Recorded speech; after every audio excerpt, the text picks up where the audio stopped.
Michelle Obama got out there with her sleeveless dress. So I figured, let me Michelle-esque, and also try to be as inspiring, as engaging as she always has been, on even today, where Barack Obama was signed in for his second term. Thank you so much again for coming out. My speech today is about what blessing will you bring? What will you bring in your day-to-day life that can have such a powerful impact on those around you? Let me tell you a true story. During the summer, I was at a meeting in North Philadelphia. If anybody's been to North Philadelphia, it's not a place you want to drop your purse or your money. It's North Philly, y'all. So I was in North Philadelphia for a meeting, and I had dropped my keys in the lobby. I had gone upstairs to my meeting only to find out 15 minutes later somebody was frantically buzzing at the door. Who left your keys? My keys not only have the automatic where you can walk up and down and find it, it had the make and the model on the key ring, it had my house key, it had my automatic door opener, it had everything. I didn't even know I dropped it. I was so blessed in that moment. Yes. Some angel of a lady decided to tell the truth instead of walking away with my car. I never saw her face. I have no idea who she is, but she was truly a blessing. One small gesture, returning the keys. How old was she? How young was she? Was she a mother, aunt? Was she white, black, Hispanic? Did it matter? Is it any coincidence that earlier that day, I had spent an hour on the phone advocating for a colleague? He had been shorted about $1,000, and I knew the vendor, and I spent an hour on the phone advocating for him to get his money. It was quite aggravating, but he did get his $1,000. And in my action, did it matter that I was old, or young, or married, or educated? Or did it matter that I took action? And somehow, later that day, an even bigger blessing was bestowed upon me in return. Blessings beget blessings. And as we have gone through today's program about love, and being here for each other, and advocating for each other, love begets love. What you put out there will surely come back. I am a product of blessings, large and small. Not so long ago, I was a little girl in pigtails running around the Cambria and Mt Sinai. Some of you remember that today. Like, who's that lady walking in here? Yeah, I was little.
They persevered.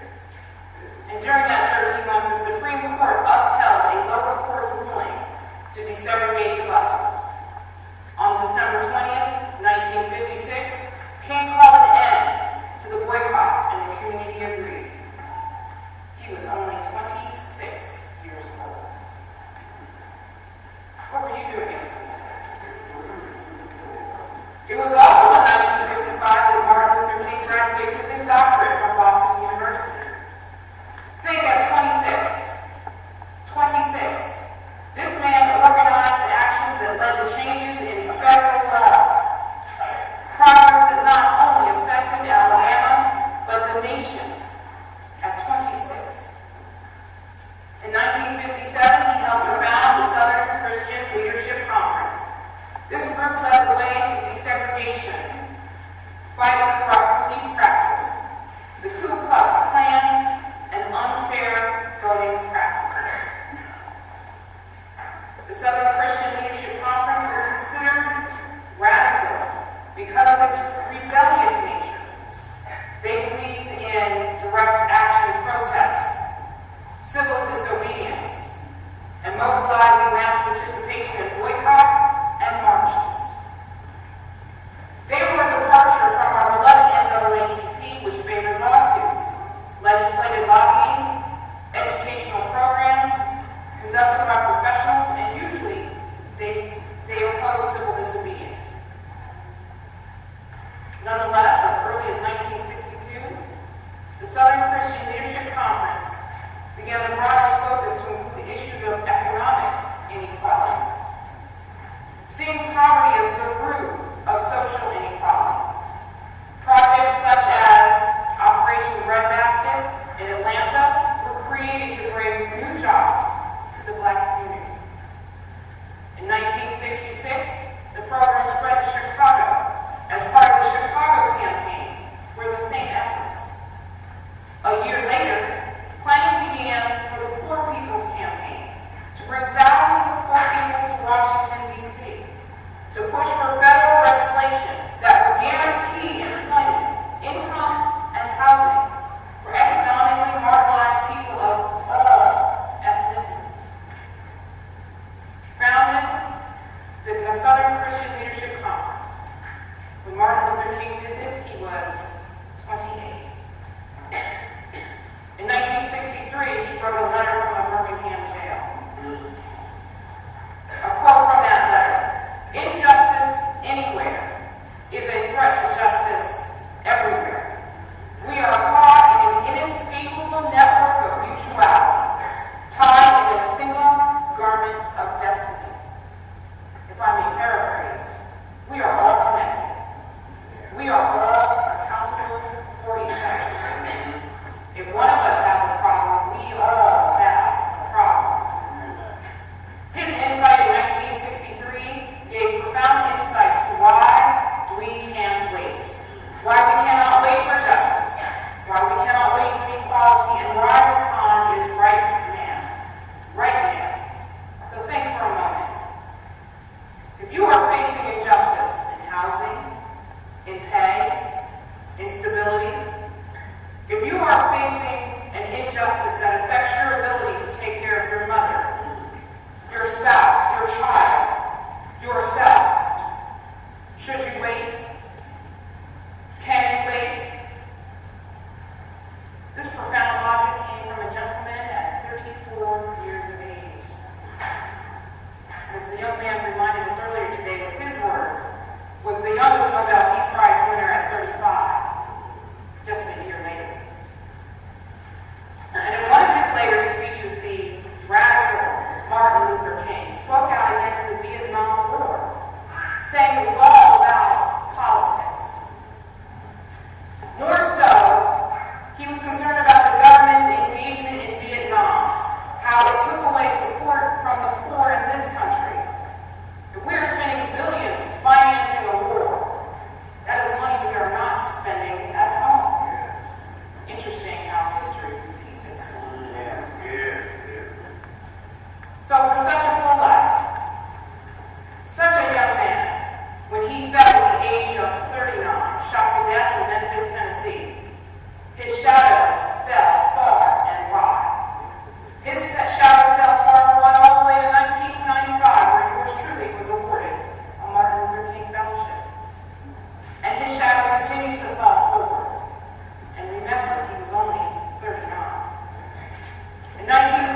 demonstration ever on Washington.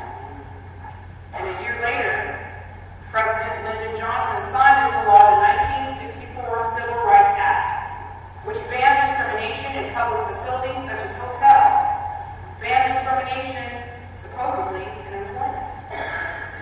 The 1964 Civil Rights Act remains the cornerstone for equality in our workplace today. His shadow still falls forward. The following year, the Voting Rights Act was enacted to ensure that African Americans had the right to vote, a right exercised truly in practice. His shadow is still falling forward today.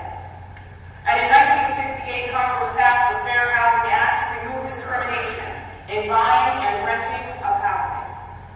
His shadow is still falling forward. So where would the U.S. be if Martin Luther King told us, "I'm too young, I'm too black"? Whether you write books or speeches, whether you're into coaching or training or educating, you can be shoveling a walk. You can help someone with their groceries. You can take someone to church. You have your own shadow that can fall forward and have an impact on so many of those around you. Amen. Before you think to yourself, well, that's easy for Leah Hollis to say. You remember her daddy? He was that superintendent guy a few years ago. You remember her mom? The one who was in the NAACP? Well, before you assign that perception of place and privilege to me, let me share a few things. I'm a stone's throw from the other side. My mother tells me I'm only the fourth generation from slavery. My mother's grandmother was born a slave deep in Georgia. I am from a family of day workers, miners, steel workers, and mechanics. Remember that movie, The Help? Before that film even came out, I called my mom and said, "That's about Grandma." That's how we took care of ourselves. My father's roots are similar to my mother's, from the old South, from old steel and old coal. Grandparents with only an 8th grade education. So how did they get here? I'm very flattered to hear Laura speak about the Hollis legacy, but there are some footsteps behind that that helped us get here. How did we ascend the ladder in the 50s and the 60s where that brown paper test was still out there? A test that I might pass in the winter and fail miserably in the summer. A test that still unconsciously goes on today in many circles. Of course, there is hard work. The sacrifice, that is a big part of it. But there's also the offering of a blessing through education, through charity, through work with the NAACP, through work with the United Way, the Red Cross, developing educational programs. When we came here in 1975, I got to see how the blessings were sprouting from Johnstown. We were greeted by Mabel and Burrell Johnson, if you remember that. They greeted us at the other end of 56 when we came over that mountain from Ohio. And now I know when new people come to town, my mother is often asking them to church, inviting them to dinner, inviting them to advocacy. And she's not alone. She is among a choir of friends, community members, and colleagues who do the same thing when people come to our town. I look at my father's old books from time to time. I look at his papers. And there was so much about his work that was about educating those who have been left behind. During his career, he saw that our boys are being left behind and overlooked. Our support and care can save these young men from going to incarceration instead of education. We can stop the cycle where more young men are going to jail than to college, where the state is busy looking at 7th and 8th grade retention rates and forecasting jail cells instead of seats at colleges and universities for our boys. We can stop that cycle with the blessings we have ourselves. When people spread blessings, we receive. When we pay it forward, we are giving back. We receive by giving. So take a moment and recognize the connection between the wallet you returned and the scholarship your daughter just received. I digress just a moment. When I was a kid, I used to watch TV with my dad. And I recall it was such a big deal when we would see a black commentator on the news, we see a black cheerleader. Remember, we used to call each other, yes, there's a black on the TV. We've come a long way, right? We have women and people of color in outer space, in hospitals, in television, head coach of Pittsburgh Steelers. Sexism and racism are on holiday, right? It's over. Barack Obama is in the White House. In this post-racial society, we have Sotomayor and the Supreme Court. You can sit down, right? But let me say this. Love never goes out of style. We will never be in a place where blessings are obsolete. And as demonstrated on my very distracted day in North Philadelphia, these strides don't alleviate us from the need to receive blessings or to dispense them when we have the opportunity. Regardless of your age or stage in life, you can give a blessing. You can assist in a community project. You can tutor a child struggling with reading. You can sing in the choir. You can fix a car. You can return car keys and open doors. And if you do such without expectation of reward, often that reward does come back to you. That day in North Philadelphia, I didn't need a Nobel Peace Prize. I didn't need a sit-in. I needed my keys back. I needed that honest person to say, I am her blessing today. So in closing, let me say, there is an MLK in all of us. That type of love to sacrifice for each other, to do the right thing. And it doesn't matter if you're 26, 46, 96. It doesn't matter if you're a woman or a man, a child or an adult. There is the capacity to give love and support, and to give blessings and make a difference. Blessings are not measured by the size, how big or small, but come from a place of love that will only be returned to you. A blessing is one of the few gifts that gets bigger when you give it away. I really would like to thank you all for opening up your time this afternoon to hear my little voice. Again, thank you so much to the NAACP. I'd like to thank Laura Perry Thompson and Liz Hassler who put my name forward to come share with you today.